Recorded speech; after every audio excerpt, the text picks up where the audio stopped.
నమస్తే అండి. నేను ఫ్యామిలీ కౌన్సిలర్ రాధిక మాట్లాడుతున్నాను. Today let's understand what is family counselling. Family counselling అంటే ఏంటి?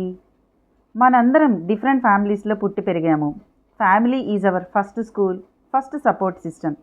కానీ కొన్నిసార్లు అపార్థాల వల్ల, ఒత్తిళ్ల వల్ల, ఆర్థిక ఇబ్బందుల వల్ల కుటుంబాలలో కొంచెం మనస్పర్ధలు, గొడవలు జరుగుతుంటాయి. ఇలాంటి సిచ్యువేషన్స్లో ఫ్యామిలీ కౌన్సిలింగ్ చాలా హెల్ప్ అవుతుంది. So what exactly happens in family counselling తెలుసుకుందాం. ఫ్యామిలీ కౌన్సిలింగ్లో ఒక ట్రైన్డ్ థెరపిస్ట్గా నేను మీతో మాట్లాడతాను. మీ ఫ్యామిలీ మెంబర్స్కి మధ్య కమ్యూనికేషన్ గ్యాప్ని ఇంప్రూవ్ చేస్తాను. ప్రాబ్లమ్స్ని ఐడెంటిఫై చేసి హెల్తీగా కాన్ఫ్లిక్ట్ని హ్యాండిల్ చేయడానికి సపోర్ట్ చేస్తాను. It's not about blame or punishment. It is about understanding each other and building a healthy family space. ఎవరు అటెండ్ అవ్వాలి ఈ సెషన్స్కి? వైఫ్ అండ్ హస్బెండ్ మధ్య ఇష్యూస్ ఉన్నవాళ్ళు, పేరెంట్స్ చిల్డ్రన్స్ మధ్య కమ్యూనికేషన్ గ్యాప్ ఉన్నవాళ్ళు, ఇన్లాస్తో అడ్జస్ట్మెంట్ ఇష్యూస్, గొడవలు ఉన్నవాళ్ళు, ఈదర్ బ్రదర్స్తో సిబ్లింగ్స్తో ఇష్యూస్ ఉన్నప్పుడు, ఎమోషనల్ డిస్టెన్స్ వచ్చేసిన ఫ్యామిలీ మెంబర్స్, ఇలా ఎవరైనా సరే అటెండ్ అవ్వచ్చు. దీనివల్ల ఉపయోగాలు ఏంటి?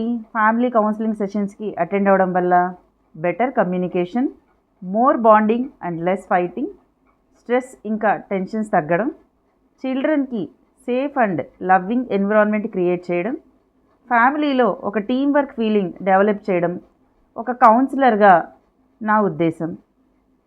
Sometimes just a few sessions are enough to bring a clarity and peace. మీ మధ్య ఉన్న గొడవలను బట్టి ఒక 2-3 సెషన్స్లోనే అంతా సర్దుబాటు జరగచ్చు.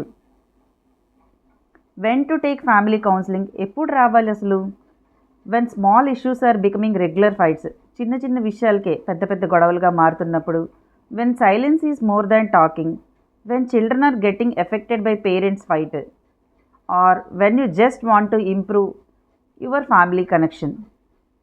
ఇలా ఏ సందర్భంలోనైనా మీరు కౌన్సిలింగ్కి అప్రోచ్ అవ్వచ్చు. Remember, asking for help is not a weakness, it is strength. ఫైనల్గా చెప్పాలంటే ఫ్యామిలీ కౌన్సిలింగ్ అంటే జడ్జ్మెంట్ కాదు. It is a safe space to talk, listen and heal. So if you are your loved ones need guidance, do not hesitate to reach out. మీ family హ్యాపీగా ఉండడం, హెల్తీగా ఉండడం మీ హక్కు. Let's connect together. Thank you అండి. I am Radhika, your family counsellor. మీ జర్నీలో నేను మీతో ఉంటాను. Stay connected. బై.